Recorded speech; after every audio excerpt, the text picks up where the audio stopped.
So hi, இன்னைக்கு நம்ம என்ன வீடியோ பார்க்க போகிறோம் அப்படின்னா வந்துட்டு நம்ம வெற்றி நிச்சயம் பேட்ச் வந்து அனௌன்ஸ் பண்ணியிருந்தோம். ஸோ அது வந்து நம்மளுக்கு எப்போ ஸ்டார்ட் ஆகுது அப்படின்னா வந்துட்டு கரெக்டாக May 4 ஸ்டார்ட் ஆகுது. ஓகேங்களா? ஸோ அந்த பேட்சோட ஷெடியூல் எக்ஸ்பிளனேஷன் ப்ளஸ் வர குரூப் 4 ப்ளஸ் குரூப் 2 ப்ரிலிம்ஸுக்கு சேர்ந்தாப்புல அந்த ஸ்டடி பிளான், நம்ம பேட்சோட ஸ்டடி பிளான் எப்படி இருக்கும் அப்படிங்கிறத பார்க்க போகிறோம். ஸோ இது வந்து பேட்சில் ஜாயின் பண்ணுற ஸ்டூடெண்ட்டாக இருந்தாலும் சரி, நீங்கள் ஜாயின் பண்ணலனாலும் இந்த ஸ்டடி பிளானை நீங்கள் ஃபாலோ பண்ணிக்கலாம். ஓகேங்களா? ஸோ அதோட எக்ஸ்பிளேஷன் தான். ஸோ ஃபஸ்ட்டு விஷயம் என்ன அப்படின்னா, நம்ம இந்த ஸ்டடி பிளானில் என்ன ஸ்ட்ராட்டஜி யூஸ் பண்ணுறோம்னா இந்த 3 ரூல்ஸ் தான். ஸோ இது இப்போ இல்லை, இதுக்கப்புறம் எக்ஸாம் என்னதான் சிலபஸ் மாறினாலும் சரி, இதுக்கு முன்னாடி எக்ஸாம் இருந்தாலும் சரி, ஒருத்தவங்க பாஸ் ஆகலை, இந்த எக்ஸாம் நான் நல்லா படித்தேன் பாஸ் ஆகலைன்னு சொன்னாலும் சரி, படிக்கலைனாலும் சரி, இந்த 3 விஷயத்தில் ஏதோ ஒன்று மிஸ் பண்ணியிருந்தா மட்டும்தான் வேலை கிடச்சிருக்காது. அது என்ன வேணா இருக்கட்டும், அவுட் ஆஃப் புக் போகட்டும், எல்லாமே போகட்டும். நமக்கு அவுட் ஆஃப் புக்னா மற்ற ஸ்டூடெண்ட்டுக்கும் அவுட் ஆஃப் புக் தானே, நமக்கு தெரிஞ்சதை படிச்சிருக்க மாட்டோம். அதுதான் நான் ரிப்பீட்டடாக தான் சொல்லுவேன். ஸோ இந்த 3ல் ஒன்று ஃபாலோ பண்ணவங்க இருந்திருப்பாங்க. உங்கள் ஃப்ரெண்ட்ஸு, உங்களுக்கு தெரிஞ்சவங்க, இல்லை நீங்கள் பாஸ் ஆகலை, லாஸ்ட் எக்ஸாம் நல்லா படித்தேன், ப்ரிப்பேர் பண்ணேன், 1 மார்க்கில் மிஸ் ஆயிடுச்சு, ஏதோ ஒன்று. ஸோ நீங்கள் வந்து கேட்டு பாருங்கள், உங்கள் ஃப்ரெண்ட்ஸ்கிட்டே இருந்தாலும் உங்கள்கிட்ட இருந்தாலும் சரி, யோசிச்சு பாருங்கள். இந்த 3ல் ஏதோ ஒன்று மிஸ் ஆகிருக்கும், அதனால தான் பாஸ் ஆகிருக்க மாட்டோம். ஸோ இந்த பேட்சோட மெயின் ஸ்ட்ராட்டஜி இதுதான். ஓகேங்களா? எப்பவுமே நம்ம பேட்சில் இதுதான் மெயினாக ஃபோக்கஸ் பண்ணுவோம். ஸோ அதில் ஃபஸ்ட் என்னென்னா ஷெடியூலை கவர் பண்ணணும். சயின்ஸ் வந்து 5 கொஷின் தான் கேட்பாங்க, ஜியாகிரஃபி 5 கொஷின் தான் கேட்பாங்க. அப்புறம் பார்த்துக்கலான்ட்டு நாளைக்கு எக்ஸாம்னா இன்னைக்கு வந்து ஜியாகிரஃபி படிக்க மனசு வருமா? வராது. அப்பவும் திருப்பியும் படித்த தமிழ்லேயே படிப்போம், ஜியாகிரஃபி மிஸ் பண்ணிடுவோம். சரி, ஓகே மேம் 5 கொஷின் தானே, அப்போ 10 கொஷின் தானே போச்சு, 190 நான் ப்ரிப்பேர் பண்ணியிருக்கேன்ல, நான் ஏன் பாஸ் ஆக முடியாதுன்னா முடியாது. ஏன் முடியாது? நம்ம 190 கொஷின் என்ன புக்கில் இருந்தால் கேட்க போகிறாங்க, நமக்கே தெரியும். அவுட் சோர்ஸ்லேருந்து தான் நிறையா கொஷின் கேட்குறாங்க. அப்போது நீங்கள் படித்த போர்ஷன்லேருந்து அவுட் சோர்ஸ் போகுதுன்னா, அந்த அவுட் சோர்ஸ் போயிட்டு எக்ஸாம் முடிச்சுட்டு வந்ததுக்கப்புறம் அவுட் சோர்ஸ் போச்சு, எனக்கு லக்கு இல்லை, இந்த டைம் நிறைய இப்படி கேட்டுட்டாங்க அதனால் பாஸ் ஆகலன்னு சொல்லக்கூடாது. ஏன்னா நம்ம படித்ததுல தானே அவுட் சோர்ஸ் போயிருக்கு, நம்ம படிக்காமல் கொஞ்சம் விட்டுருக்கோம்ல. இங்கே அவுட் சோர்ஸில் 4 கொஷின் விட்டாச்சு, யூனிட் 5, 6 சூப்பராக படிச்சிருக்கேன், அதில் அவுட் சோர்ஸில் 4 கொஷின் கேட்டாங்க. ஆமாம், டிஎன்பிசி தப்பு தான். ஆனால் அந்த ஜியாகிரஃபி சயின்ஸும் படிச்சிருந்தா அதை டேலி பண்ணியிருக்கலாம்ல, அதை படித்தவங்க தான் நான் பாஸ் ஆகிருக்காங்க, அதை நம்ம படிச்சிருக்கணும்ல. ஸோ அவங்க சைடு தப்பு இருக்குனாலும் நம்ம சைடு நம்ம கரெக்டாக இருந்தோம்னா நம்ம பாஸ் ஆக வாய்ப்பு இருக்குது. ஸோ சிலபஸை கவர் பண்ணணும். ஸோ யூனிட் 5, 6 40 கொஷின் நல்லா படிச்சுட்டு சயின்ஸு ஜியாகிரஃபி விட்டுட்டு போனீங்கன்னா யூனிட் 5, 6 அவுட் சோர்ஸ் போச்சுன்னா சயின்ஸு ஜியாகிரஃபியில் இருக்கிற 2 கொஷின் எழுதி தான் நம்ம முன்னாடி போக முடியும். இல்லை நான் அப்படி படித்து நான் பாஸ் ஆகிட்டேனாலும், வேலை கிடைக்கிது, கவுன்சிலிங் வரைக்கும் போயிட்டேன் அப்படின்னாலும், அந்த 2 கொஷின் ஏன் நீங்கள் படிச்சிருந்தா இன்னும் உங்களுக்கு சொந்த ஊர்லேயோ பிடிச்ச டிபார்ட்மெண்ட்லேயோ எடுக்கலாம்ல. ஸோ இது ரொம்ப முக்கியம். இதுதான் ஃபஸ்ட்டு நிறையா ஸ்டூடெண்ட் தப்பு பண்ணுறது. இனி வந்து 3வது, இந்த 2ல் ஏதோ தான் தப்பு பண்ணியிருப்பாங்க. ஓகேங்களா? சில ஸ்டூடெண்ட் எப்படின்னா ஷெடியூல் சூப்பராக படிச்சிருப்பாங்க, ஆனால் டெஸ்ட்டு போட்டு பார்த்துருக்க மாட்டாங்க. ஓகேங்களா? ஸோ அது பின்னாடி வாங்க. அடுத்தது ரிவிஷனு. சிலர் என்ன பண்ணுவாங்கன்னா ஷெடியூல் சூப்பராக படிச்சிருப்பாங்க, புக்கில் இருக்கிறதெல்லாம் நல்லா படிச்சிருப்பாங்க, அதுக்கப்புறம் ரிவிஷன் பண்ண மாட்டாங்க.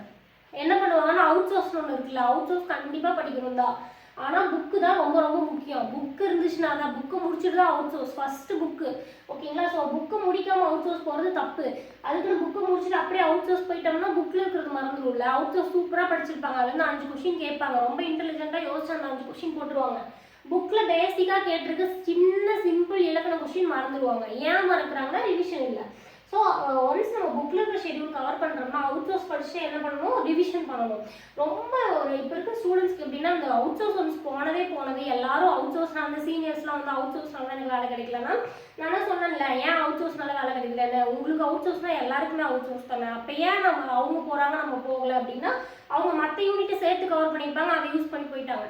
ஸோ அதனால் அவுட் சோர்ஸ் காரணம் கிடையாது. அவுட் சோர்ஸ் ஆனால் படிக்கணும், ஏன்னா அடுத்த எக்ஸாமில் எல்லாருமே ரெடியாக இருப்பாங்க அதுக்கு, அதனால் அது படிக்கணும். ஓகேங்களா? ஆனால் அவுட் சோர்ஸ் படித்தாலும் புக்கில் படித்ததை ரிவிஷன் பண்ணணும். ஓகேங்களா? நான் நிறைய பேர் பார்த்துருக்கேன், மேக்ஸ்லாம் பார்த்தீங்கன்னா ரொம்ப கிளவராக இருப்பாங்க, ட்விஸ்டடான சம்ஸ்லாம் போட்டுருவாங்க, ஆனால் பேசிக்காக ஒரு ப்ளஸ் மைனஸ் தப்பு பண்ணுவாங்க. ஏன்னா ரிவிஷனும் ப்ராக்டிஸும் குறையிறதுனால தான். ஸோ இதை பற்றி நான் உங்களுக்கு இந்த 3 ஸ்ட்ராட்டஜி பற்றி டீட்டெயிலாக ஒரு வீடியோ போடுறேன். ஸோ இது இருக்கணும், இது இல்லைனாலும் பாஸ் ஆக முடியாது. அடுத்தது இது 2ஐயும் நீங்கள் முடிச்சிட்டீங்க சூப்பராக, புக்கு சூப்பராக ரிவிஷன் பண்ணியிருக்கேன், அவுட் சோர்ஸும் என்னால் முடிஞ்ச அளவுக்கு பார்த்துட்டேன், அதை நான் நல்லா ரிவிஷன் பண்ணியிருக்கேன்னா நீங்கள் 50% பாஸ் ஆக வாய்ப்பு இருக்குது. ஏன் 50% தான் பாஸ் ஆக வாய்ப்பு இருக்குன்னா, டிஎன்பிசிக்கு இதெல்லாம் படித்தவங்க தேவையில்லை, ஓஎம்ஆர் ஷீட்டில் கட் ஆஃப்கான கொஷின்ஸை ஷேர் பண்ணவங்க தான் தேவை.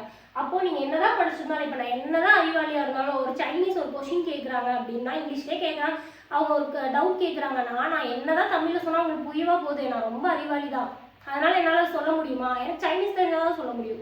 அதே தான் இங்கேயும் ஓஎம்ஆர் ஷீட்டில் தான் நீங்கள் ப்ரெசென்ட் பண்ணணும். நீ எவ்வளோ வேணால் அறிவாளியாது, டிஸ்கிரிப்டிவ் கிடையாது மேனேஜ் பண்ணுறது. ஸோ நீ எவ்வளோ வேணால் அறிவாளியாது, கரெக்டான ஆன்சர் சினா சி தான், சி மாதிரியே பி இருந்தாலும் பி ஷேட் பண்ணக்கூடாது.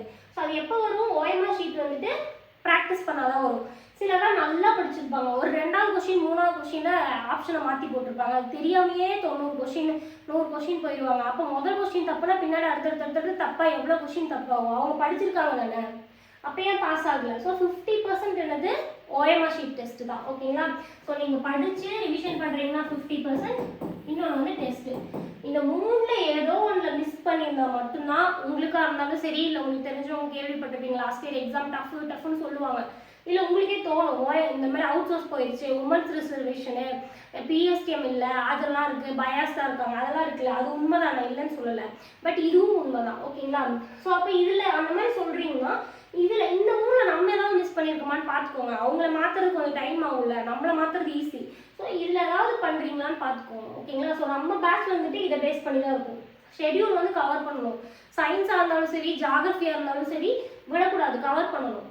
ஏன் அதில் ஒரு கொஸ்டின் தான் கேட்பாங்க, பரவாயில்ல, நமக்கு அவுட் சோர்ஸில் ஒரு கொஸ்டின் போகுது, இல்லை நான் கேர்லெஸ் மிஸ்டேக்கில் ஒரு கொஸ்டின் விட்டுட்டேன், அப்போ என்ன நமக்கு யூஸ் ஆகும், நம்ம படித்த அந்த சின்ன யூனிட் தான் யூஸ் ஆகும். ஸோ அதை கவர் பண்ணணும். ஸோ ஷெட்யூல் கம்ப்ளீட் கவர் பண்ணி தான் நம்ம ஷெட்யூல் இருக்கும். ஒன்று விட்டுறலாம், 170க்கு பிளான் பண்ணலாம், அடுத்தது வந்துட்டு அந்த 1 லைனை கொடுத்து கவர் பண்ணலாம், அப்படி இருக்காது. ஓகேங்களா. அடுத்தது ரிவிஷனு. ஸோ ரிவிஷன் எப்படின்னா 3 வாரத்துக்கு ஒரு டைம் ரிவிஷன். 10th தமிழ் முடிச்சாச்சா ரிவிஷன், யூனிட் 5 முடிச்சாச்சா ரிவிஷன். ஓகேங்களா. ஸோ ரிவிஷன் கண்டிப்பாக இருக்கும். மேக்ஸை பொறுத்த வரைக்கும் ஒர்க் புக்கு தான் கொடுப்பேன், எல்லாத்தையும் பிரிண்ட் பண்ணி ஸ்பூன் ஃபீட் மாதிரி உங்களுக்கு பேட்சில் இருக்காது. கொஷின் இருக்கும், கேப் இருக்கும், ஃபார்முலாஸ் ஃப்ரண்ட் பேஜில் இருக்கும், கொஷின் கேப்பு. ஸோ அந்த கொஷினில் கேப் இருக்குல்ல, அந்த கேப்புக்கு நான் சொல்லி தருவேன் மேக்ஸ் எப்படி போடணுன்ட்டு, ஆனால் அதை பார்த்து நீங்கள் தான் எழுதணும். அந்த இடத்துல ஒரு ஆன்சர் கூட நான் எழுதியிருக்க மாட்டேன், கேப்பாக தான் இருக்கும், அதை நீங்கள் தான் ஃபில் பண்ணணும். சிலதான் ஹோம்ஒர்க் கொடுப்பேன், அதையும் நீங்கள் தான் ஃபில் பண்ணணும். ஹோம்ஒர்க்காக தான் நான் சொல்லித்தரதா இருந்தாலும் நீங்கள் தான் எழுதுவீங்க. ஸோ நீங்கள் தனியாக போய் ப்ராக்டிஸ் பண்ண தேவையில்லை, அந்த ஒர்க் புக்கை கம்ப்ளீட் பண்ணிட்டாலே ப்ராக்டிஸ் வந்துடும். ஓகேங்களா. ஸோ அதனால் கண்டிப்பாக ப்ராக்டிஸ் இருக்கும். அடுத்தது வீக்கெண்ட் வந்து கம்பல்சரி ஓஎம்ஆர் ஷீட்டில் தான் டெஸ்ட் இருக்கும். அதுவும் 3 years பிளான் பண்ணி எழுத சொல்லுவேன். ஸோ அதனால் ஓஎம்ஆர் ஷீட்டில் தான் டெஸ்ட் இருக்கும். டெஸ்ட் ப்ராக்டிஸ் கண்டிப்பாக முக்கியம். இப்போ நம்ம பேட்ச்லேயே நிறைய ஸ்டூடெண்ட் டெஸ்ட் எழுத மாட்டாங்க, படிப்பாங்க, ஆனால் அது வேஸ்ட்டு. ஓஎம்ஆர் ஷீட்டில் டெஸ்ட் எழுதலைன்னா அங்கே போய் சின்ன மிஸ்டேக்காக 1 year நம்ம வேஸ்ட் பண்ணுற மாதிரி இருக்கும். இது ரொம்ப ரொம்ப முக்கியம். ஓகேங்களா. ஸோ இதை பேஸ் பண்ணி தான் நம்மளோட ஷெட்யூல் இருக்க போகுது. ஸோ அதே மாதிரி நிறைய பேர் வந்து எனக்கு வெறும் டெஸ்ட் மட்டும் போதும், நான் ஆல்ரெடி போன வருஷமே நல்லா படிச்சிருக்கேன் அப்படின்னு கேட்டிருந்தீங்க. ஸோ பிகினராக இருக்கீங்கன்னா class plus notes plus test இருக்கும். அதுதான் நம்ம பேட்ச் எப்பவுமே யூஸ்ஃபுல்லாக அனௌன்ஸ் பண்ணுறது. அது வந்து 1333 rupees நான் போன இதிலே சொல்லியிருந்திருப்பேன். இல்லை நான் நல்லா படிச்சிருக்கேன், எனக்கு டெஸ்ட் ப்ராக்டிஸ்க்கு மட்டும் எனக்கு பேட்ச் வேணுமா, அதுக்கு தனி பேட்ச் ஓப்பன் பண்ணுறோம், இதே ஷெட்யூல் தான் ஃபாலோ பண்ணுவோம்.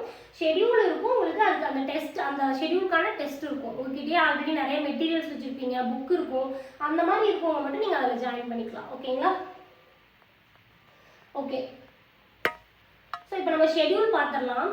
ஷெட்யூல் பொறுத்த வரைக்கும் தமிழ், மேத்ஸ், ஜிகேன்னு ஒன்றா பார்க்கலாம். ஓகேங்களா. ஸோ தமிழ் பொறுத்த வரைக்கும் நம்ம எப்படி படிப்போம் அப்படின்னா இயர் வைஸும் படிப்போம், புக் வைஸும் படிப்போம். இயரில் 1, 2, 3 3 இயர் படிக்கிறோம் அப்படின்னா அப்படியே சிலபஸ் வைஸும் படிக்கணும். ஓகேங்களா. புக் வைஸும் இருக்கும், சிலபஸ் வைஸும் இருக்கும். தமிழ் ஜிகே வந்து சிலபஸ் வைஸ் தான் படிப்போம். ஓகேங்களா. அது வரப்போ நான் எக்ஸ்பிளைன் பண்ணுறேன். ஸோ தமிழை பொறுத்த வரைக்கும் புக் வைஸும் படிப்போம், சிலபஸ் வைஸும் படிப்போம். அப்போ எப்படி மேம் புக்கில் ஒரு கண்டென்ட் படிப்போம், சிலபஸில் ஒரு கண்டென்ட் இருக்கும், கன்ஃபியூஸ்ட் ஆகாதுன்னா ஆகாது. ஏன்னா இப்போ நான் உங்களுக்கு சிலபஸில் வேர்ச்சுவல் அறிதல் கொடுத்துருக்கேன் அப்படின்னா புக்கில் இந்த 3 இயரில் ஏதோ ஒரு இலக்கணம் உங்களுக்கு வேர்ச்சுவல் அறிதலாக தான் இருக்கும். ஸோ அப்போ நீங்கள் ரிலேட் பண்ணி கொஞ்சம் டெப்த்தாக படிச்சுக்கணும் தான் கொடுப்பேன். அப்போ புக்கை படிப்பீங்க, புக் ரிலேட்டடாக இருக்கிற சிலபஸை கையோடு முடிச்சுடுவோம். ஓகேங்களா. ஸோ இப்படி தான் இருக்கும். அதுக்கப்புறம் நம்மளுக்கு என்ன இருக்குது தமிழில், திருக்குறள் 20 அதிகாரம் இருக்குது. ஓகேங்களா. ஸோ 20 அதிகாரம் சிலபஸில் கொடுத்துருக்காங்க. அது வந்து ஒரு வீக்குமே கொடுத்து கம்ப்ளீட் பண்ணிடுவோம். 20 அதிகாரத்துக்கும் எப்படி இருக்கும் அப்படின்னா உங்களுக்கு பிடிஎஃப் கொடுத்துருவேன். இப்போ ஒரு அதிகாரம்னா புக்கில் பார்த்தா 5 திருக்குறள் தான் இருக்கும், நமக்கு மற்றது இருக்காது. அப்போ அந்த 10 திருக்குறளையும் கொடுத்து எக்ஸ்பிளைன் பண்ணி பிடிஎஃப் கொடுத்துட்டு அதுக்கான கிளாஸ் வீடியோ உங்களுக்கு கொடுத்துருவேன். ஓகேங்களா. அந்த கிளாஸ் பேட்சில். ஓகேங்களா. அடுத்தது அவுட் சோர்ஸ் பொறுத்த வரைக்கும் தமிழில் நம்மளுக்கு கலைச்சொல், இந்த லகர நகர வேறுபாடு, அப்புறம் ஓரெழுத்து ஒரு மொழி, இதெல்லாம் நிறைய அவுட் சோர்ஸ் போகுது. ஸோ அவுட் சோர்ஸ்க்கு கம்ப்ளீட் பிடிஎஃப் உங்களுக்கு கொடுத்துருவேன். அது எப்படி இருந்தால் கொஸ்டின் அண்ட் ஆன்சராக இருக்கும். நீங்கள் படிப்பீங்கன்னா அவுட் சோர்ஸ் கொஸ்டின் ஆன்சர் பண்ணி ப்ராக்டிஸ் பண்ணுவீங்க, நிறையா ப்ராக்டிஸ் பண்ணுவீங்க. ஓகேங்களா. ஏன்னா அவுட் சோர்ஸுங்கிறது கம்மியாக இருக்காது. இப்போ ஆளிருந்து அகரவரிசையிலேருந்து நகர வரிசை வரைக்கும் நம்ம என்னது கலைச்சொல் தெரிஞ்சுக்கணும். அப்போ கொஞ்சம் கொஞ்சமாக ஒரு 30 வேர்டு 20 வேர்டு கொஷின் பிடிஎஃபாக கொடுத்து உங்களுக்கு அவுட்சோர்ஸ் கவர் பண்ணிடுவேன். ஓகேங்களா? ஸோ இப்படி தான் தமிழ் இருக்கும். இந்த மாதிரி வந்து நம்ம எப்படி படிப்போம்னா 3 வாரம் படிப்போம். ஸோ 3 வாரத்தில் 9 இயல் நம்ம கம்ப்ளீட் பண்ணிடுவோம் 10th தமிழில். ஓகேங்களா? இப்போ வந்து அப்டேட்டட் சிலபஸில் ஒரு இயல் கம்மியாக இருக்குது. இருந்தாலும் நம்ம பழைய இயல் இருக்க இலக்கணத்தை மிஸ் பண்ணக்கூடாதுன்னு அதையும் நம்ம சேர்த்து தான் படிப்போம். ஓகேங்களா? ஸோ 3 வாரம் முடிச்சோடனே என்ன ஆகும், 10th தமிழை கம்ப்ளீட் பண்ணியிருப்போம். ஒரு 3 டாபிக் சிலபஸ் ப்ளஸ் 3 திருக்குறள் படிச்சிருப்போம் ப்ளஸ் அவுட் சோர்ஸ் படிச்சிருப்போம். அதெல்லாம் சேர்த்து 4வது வாரம் ரிவிஷன். ஏன்னா இப்போ 8th வரைக்கும் முடிச்சுட்டு ரிவிஷன் பண்ணலாங்கன்னா 8th வரைக்கும் முடிச்சுட்டு தமிழை வந்து பார்த்தீங்கன்னா தமிழ் ஏதோ புதுசாக எடுத்து படிக்கிற மாதிரி இருக்கும். அப்படி இருக்கக்கூடாது. படிச்சோடனே ரிவிஷன் பண்ணால் குயிக்காகவும் ரிவிஷன் பண்ணலாம், நமக்கு ரொம்ப நாளைக்கு மைண்டில் இருக்கும். ஓகேங்களா? ஸோ எப்பவுமே 10th முடிச்சா ஒரு ரிவிஷன், 9th முடிச்சா ஒரு ரிவிஷன், அப்படி தான் இருக்கும். ஓகேங்களா? ஸோ இது முடிச்சதுக்கப்புறம் 9th அதே தான். 9thலேயும் 3 இயல் படிப்பீங்க, சிலபஸ் படிப்பீங்க, திருக்குறள் படிப்பீங்க. இதே மாதிரி 3 வாரம் படிச்சிங்கன்னா 9 இயர் கம்ப்ளீட் ஆகிடும். 8th வீக் வந்து மிட் ரிவிஷன். ஸோ நம்மளுக்கு எவ்ரி வந்துட்டு 4th வீக் ரிவிஷனாக இருக்கும். ஓகேங்களா? 4th வீக்கு, 8th வீக்கு, 12வது வீக்கு, 16, 20 இதெல்லாமே உங்களுக்கு என்னவா இருக்கும், மிட் ரிவிஷனாக இருக்கும். ஓகேங்களா? ஸோ இது எல்லாமே நீங்கள் பண்ணுறப்ப என்ன பண்ணியிருப்பீங்க, 4th வீக்குங்கிறப்ப 10th கம்ப்ளீட் ஆகிருக்கும், 9th 8th இப்படி கம்ப்ளீட் ஆகிருக்கும். So once 10 to 9th complete ஆனால் திருப்பியும் 10 to 8th கம்ப்ளீட் பண்ணதுக்கப்புறம் 10 to 8th சேர்த்து ஒரு ரிவிஷன். அப்போ 2வது டைம் திருப்பி ரிவிஷன் பண்ணுவீங்க. ஸோ இப்போ 8th இருக்கா, 8th வந்துட்டு 3 ஷெடியூல் அப்படின்னா 8th ரிவிஷன். ஓகேங்களா? அதுக்கப்புறம் 7th 6th வரைக்கும் முடிச்சிட்டிங்கன்னா திருப்பி 7th to 6th தனி ரிவிஷன், அப்புறம் 8th to 10th சேர்த்து ரிவிஷன். ஸோ இந்த மாதிரி தமிழுக்கும் சரி மேத்ஸ் ஜிகே எல்லாத்துக்குமே ரிவிஷன் வந்துட்டு ரொம்ப அதிகமாக இருக்கும். ஓகேங்களா? 7th revision. அடுத்தது 6th தமிழ் 3 வாரம் படிப்பீங்க. அது கூட ஒரு 3 சிலபஸ் டாபிக். அதை முடிச்சோடனே நம்ம என்ன பண்ணுறோம், இப்போ 8th 6th 7th 8th வந்துட்டு கடைசியாக தானே படிச்சிருக்கோம், இப்போ தானே படிச்சிருக்கோம், ரிவிஷன் ஈஸி தானே, அப்போ ரிவிஷன் பண்ணிடுவோம். அதை முடிச்சுட்டு 9th 10th ரிவிஷன். ஓகேங்களா? இப்போ 9th 10th ரிவிஷன் பண்ணணும், 11th படிக்கணும் கஷ்டமா அப்படின்னா இல்லை. ஏன்னா 11th பொறுத்த வரைக்கும் நம்ம வந்துட்டு 10 to 6th படிக்கிற மாதிரி அவ்வளோ எக்ஸ்பிளைன் பண்ணி படிக்க போகிறதில்ல. கம்மி டாபிக் ரொம்ப தேவையானதான் படிப்போம். ஸோ அதனால் அது ரொம்ப கம்மியாக தான் இருக்கும். ஒரு 3-4 பேஜ் மொத்தமே ஒரு 4 இயர் சேர்த்து படிப்போம். ஓகேங்களா? ஸோ அதனால் அது ஈஸி தான். ஸோ இந்த மாதிரி தான் வந்துட்டு தமிழ் போகும். ஸோ இப்படி முடிச்சதுக்கப்புறம் 11th 12th கம்ப்ளீட் ஆகும். ஓகேங்களா? அதுக்கப்புறம் யூனிட் ரிவிஷன். ஓகே, இப்போ மேக்ஸ் பார்த்தீங்கன்னா எவ்ரி வீக் வந்துட்டு ஒரு டாபிக் இருக்கும். அந்த டாபிக் நான் சொன்னேன் இல்லையா, ஒர்க் புக் மாதிரி இருக்கும். அந்த ஒர்க் புக்கில் ஸ்கூல் புக்கில் வந்து HCF LCM ரிலேட்டடாக இருக்கிற எல்லா சம்ஸுமே இருக்கும். அதுக்கு எக்ஸ்பிளேஷன் கிளாஸ் இருக்கும். வீக்கெண்டு ப்ரீவியஸ் இயர் கொஸ்டின் பேப்பர்லேருந்து தான் உங்களுக்கு டெஸ்ட் வரும். 25 கொஸ்டின்ஸ் கேட்பாங்க. அந்த 25 கொஸ்டினுக்கும் எக்ஸ்பிளேஷன் வீடியோ இருக்கும். இப்படி தான் நம்ம எவ்ரி வீக் முடிப்போம். ஸோ அப்போ ஒரு வீக்கில் எடுத்தால் ஸ்கூல் புக்கையும் முடிப்போம், ப்ரீவியஸ் இயர் கொஸ்டின் பேப்பரும் முடிப்போம். அந்த மாதிரி எல்லா டாப்பிக்கும் முடிச்சதுக்கப்புறம் மேக்ஸ் டாபிக் கம்மி தான். ஸோ முடிச்சதுக்கப்புறம் திருப்பி நம்ம என்ன பண்ணுவோம்னா HCF LCM previous year question paper, profit and loss previous year question paper திருப்பியும் ஒரு டைம் அதை பார்ப்போம். ஓகேங்களா? ஸோ 3 வீக் படிப்பீங்க. 3வது வீக் அந்த 3 கான்செப்டும் சேர்ந்து ரிவிஷன். ஓகேங்களா? ஸோ இப்படி தான் வந்து மேக்ஸ் எவ்ரி வீக் போகும். அதே மாதிரி 8th வீக் ரிவிஷன். ஓகேங்களா? 12th week revision. ஸோ இப்படி தான் மேக்ஸ் இருக்கும். அடுத்தது ஜிகே எப்படி படிப்போம் அப்படின்னா யூனிட் 5, 6 ஃபர்ஸ்ட் எடுத்தோடனே வந்துட்டு யூனிட் 5, 6 அதெல்லாம் முடிப்போம். யூனிட் 5, 6 முடிச்சதுக்கப்புறம் என்னது, பாலிட்டி. எது அதிக மார்க் கேட்குறாங்களோ அதெல்லாம் முடிப்போம். ஏன் அப்படி முடிக்கிறோம்னா அதை முடிச்சோம்னா தான் அதில் அதிக கொஸ்டின் ப்ரிப்பேர் ஆயாச்சு, ஃபர்ஸ்ட் டைம் முடிச்சாச்சு, திருப்பி எப்போ வேணால் எடுத்து ரிவிஷன் பண்ணிக்கலாம். படிச்சிருந்தா தான் ரிவிஷன் பண்ண முடியும். அப்போ 40 கொஸ்டின் இதில் கேட்குறாங்கன்னா அப்போ இதுக்கு நிறைய ரிவிஷன் தேவை தானே. ஸோ அதனால தான் அது முன்னாடியே முடிச்சிடுவோம். யூனிட் 5, 6 முடிப்போம். அதுக்கப்புறம் பாலிட்டி, அதுக்கப்புறம் INM ஹிஸ்ட்ரி, அதுக்கப்புறம் ஜியாகிரஃபி. சயின்ஸ் எப்படி முடிப்போம்னா எவ்ரி வீக் வந்துட்டு உங்களுக்கு ஒரு டாப்பிக்காக கொடுத்து கவர் பண்ணிடுவேன். ஓகேங்களா? ஸோ சயின்ஸ் தனி யூனிட்டாக படிக்க மாட்டோம். ஏன்னா தனி யூனிட்டாக கொடுத்தா நிறைய பேர் படிக்கிறது இல்லை. அதனால அந்த ஷெடியூல்லே ஆட் பண்ணி கொடுத்துருவோம். ஓகேங்களா? அண்ட் அதே மாதிரி அவுட் சோர்ஸ் எப்படின்னா ஒரு யூனிட் படிக்கிறப்ப இது வந்து 11th எக்கனாமிக்கிறது யூனிட் 5 எடுத்தோடனே. ஓகேங்களா? யூனிட் 5 படிக்கிறப்ப அது ரிலேட்டடான அவுட் சோர்ஸில் PDF உங்களுக்கு கொடுத்துருவேன். ஸோ நீங்கள் அதை மட்டும் படிச்சா போதும். அதுக்கான கிளாஸ் வீடியோஸும் இருக்கும். கரண்ட் அஃபேர்ஸ் பொறுத்த வரைக்கும் அந்த வீக் என்ன படிக்கிறீங்களோ அந்த டாபிக் ரிலேட்டடான கரண்ட் அஃபேர்ஸ் இருக்காது. அன்னைக்கு என்ன கரண்ட் அஃபேர்ஸோ அதை அன்னன்னைக்கு அப்டேட் பண்ணுவேன். அந்த வாரம் ஃபுல்லாக என்ன கரண்ட் அஃபேர்ஸ் நான் அப்டேட் பண்ணுறேனோ அது வந்து அந்த சண்டே டெஸ்ட்டில் இருக்கும். ஓகேங்களா?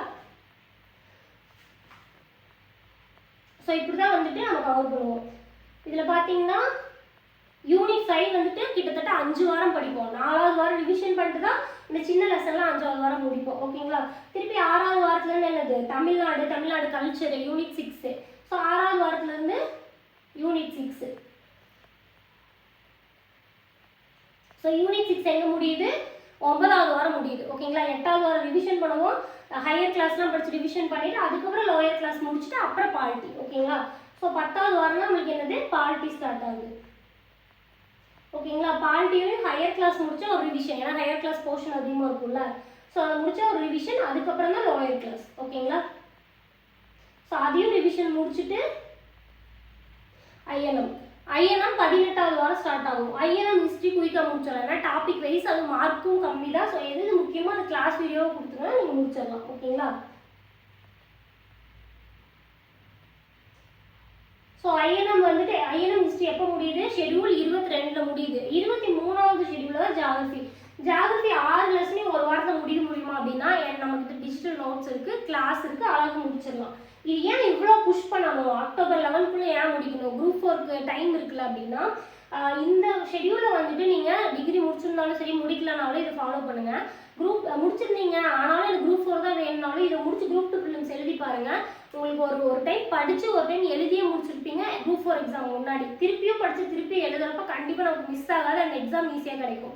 ஸோ நீங்கள் குரூப் 2க்கு எலிஜிபிளோ இல்லையோ, ஆனால் அதுக்குள்ளே முடிச்சிட்டீங்க, எல்லாருக்கூடயும் சேர்ந்து ரஷ்ஷோட டைம் இருக்குன்னு டிலே பண்ணி ரிவிஷனுக்கு டைம் இருக்குது. அது இப்படி முடிச்சிங்கன்னா அதுக்கப்புறம் நம்மளுக்கு என்னது, அக்டோபருக்கு அப்புறம் நவம்பர் டிசம்பர் 20 தான் எக்ஸாம். ஒரு 1.5 மாதத்துக்கிட்ட ரிவிஷன் பண்ணுறதுக்கு நிறைய டைம் கிடைக்கும். ஓகேங்களா? ஸோ அதனால தான் நம்ம இதை ரஷ் பண்ணி முடிக்கிறது. ஸோ ஒன்ஸ் முடிச்சிட்டோம்னா அதுக்கப்புறம் என்னது, அக்டோபர் 12லேருந்து 25 கிட்டத்தட்ட 10-13 நாள் நமக்கு யூனிட் ரிவிஷன் டைம் இருக்குது. ஸோ அந்த டைமில் யூனிட் ரிவிஷன் தான், ஏன்னா நம்ம பெருசாக பல்காக முடிக்கிறோம். ஸோ அப்போ அது முடிச்சோடனே யூனிட் ரிவிஷன் பண்ணணும், அதனால யூனிட் ரிவிஷன்.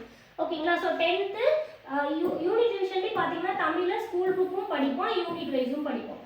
யூனிட் வைஸ் முடிச்சுட்டு வந்தோம்ல, வேர் சொல் வினையாளன் பெயர் ஒரு டாபிக். ஸோ அதை யூனிட்டாக சேர்த்து முடிப்போம். அடுத்தது 8 to 6 full revision, unit 2-3 full revision.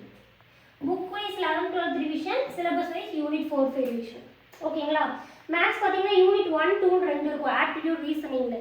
So அதை 2 வாரத்தில் முடிச்சுட்டு 3வது வாரம் மேத்ஸ் ஃபுல் ரிவிஷன் பண்ணிடுவோம். ஓகேங்களா?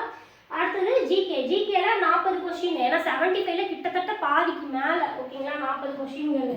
ஸோ அதை முதல் வாரமே ரிவிஷன், அதுக்கப்புறம் பாலிட்டி ஐஎன்எம், அப்புறம் ஹிஸ்ட்ரி ஜியாகிரபி சயின்ஸ். ஓகேங்களா? ஸோ இப்படி தான் கம்ப்ளீட் பண்ணுவோம். இதை முடிச்சா உங்களுக்கு 25ஆம் தேதி அக்டோபர் 25 ப்ரிலிம்ஸ் முடிச்சுட்டு வந்ததுக்கப்புறம் எலிஜிபிள் இருக்கவங்க எழுதுங்க. எழுதலைன்னா ஓகே, அந்த ஒரு நாள் விட்டுட்டு திருப்பி 26ஆம் தேதியிலிருந்து கம்ப்ளீட் ஃபுல் ரிவிஷன். ஓகேங்களா? ஸோ இப்படி தான் வந்து பேட்ச் போகும். ஸோ பேட்சோட டீட்டெயில்ஸ் வந்து நான் உங்களுக்கு ஆல்ரெடி கொடுத்துருக்கேன். ஃபுல் ரிவிஷன் சொல்லியிருக்கேன் இல்லையா, குரூப் 2 முடிச்சதுக்கப்புறம் ஃபுல் ரிவிஷன் பிளான் பண்ணுவோம். ஸோ இதெல்லாம் வந்துட்டு உங்களுக்கு ஃபஸ்ட்லேயே சொல்லியிருந்திருப்பேன். 18 portion revision, 5 mid revision, unit revision வந்துட்டு 3 இருக்கும். இதை முடிச்சுட்டு திருப்பி நம்ம என்ன பண்ணுவோம், குரூப் 2 முடிச்சதுக்கப்புறம் குரூப் 4க்கு ஃபுல் ரிவிஷன் பிளான் பண்ணுவோம். ஸோ இதில் சொன்னேன் இல்லையா, எல்லாத்துக்குமே கிளாஸ் இருக்கும், அவுட் சோர்ஸ் மெட்டீரியல் இருக்கும், அதுக்கும் கிளாஸ் இருக்கும், நோட்ஸ் இருக்கும், ப்ளஸ் புக் மெட்டீரியல்ஸும் உங்களுக்கு கொடுத்துருவேன். ஓகே, ஸோ இதோட ஃபீஸ் எவ்வளோ சொல்லியிருந்தேன், 1333. வெறும் டெஸ்ட் மட்டும் வேணுங்கிறவங்களுக்கு 777. வெறும் டெஸ்ட் ஷெட்யூல் அனுப்பிடுவேன், அந்த வீக்கான டெஸ்ட். ஏன்னா அவங்களுக்கு வந்துட்டு ஆல்ரெடி மெட்டீரியல் இருக்கும், இல்லை நல்லா படிச்சிருப்பாங்க புக்லேயே. பிகினர்னா புக்கில் போய் எடுத்துகிட்டு படிக்க முடியாது, நோட்ஸு கிளாஸ் வேணும். இவங்கெல்லாம் வந்து ஆல்ரெடி படிச்சிருப்பாங்க, ஆனால் அந்த டச்லேயே இருந்தால் தானே லாஸ்ட் டைம் 1 or 2 மார்க்கில் விட்டுருப்பாங்க, அந்த டச்சுக்காக படிப்பாங்க. ஸோ அவங்களும் டெஸ்ட்டு போகணும். ஸோ டெஸ்ட்டு மட்டும் வேணும்னா 777. ஓகேங்களா? கம்ப்ளீட் கிளாஸு, மெட்டீரியல்ஸு, டெஸ்ட் எல்லாமே சேர்த்து 1333. ஓகேங்களா? ஸோ வேணுங்கிறவங்க ஜாயின் பண்ணிக்கோங்க. அக்கௌண்ட் டீட்டெயில் கொடுத்துருக்கேன், ஜஸ்ட் வீடியோ பாஸ் பண்ணிவிட்டு ஸ்க்ரீன்ஷாட் எடுத்துக்கோங்க. ஜிபே, ஃபோன்பே, பேடிஎம்மில் பே பண்ணணும்னா ஸ்க்ரீன்ஷாட் எடுத்துகிட்டு உங்களோட ஃபோன்பேலையோ உங்களோட ஆப்பில் போயிட்டு QR கோட்னு இருக்கும், ஸ்கேன் QRனு இருக்கும், அதில் போய்ட்டு செலக்ட் ஃப்ரம் கேலரி கொடுத்து நீங்கள் எடுத்து ஸ்க்ரீன்ஷாட் டச் பண்ணிங்கன்னா லோகேஷ் பிரதி அகாடமின்னு வரும். ஓகேங்களா? ஸோ நீங்கள் அதுக்கு பே பண்ணிட்டு டெஸ்ட் பேட்சா இல்லை அந்த கிளாஸஸான்னு பார்த்துட்டு நீங்கள் பே பண்ணுங்கள். நீங்கள் பே பண்ணுற அமௌண்ட்டை பொறுத்து உங்களை 2 பேட்சில் மாற்றி ஆட் பண்ணுவாங்க. பே பண்ணதுக்கப்புறம் நேம், ஏஜ், டெலகிராம் நம்பர் கேட்பாங்க, அதை ஃபில் பண்ணிடுங்க, குரூப் லிங்க் கொடுத்து ஆட் பண்ணிடுவாங்க.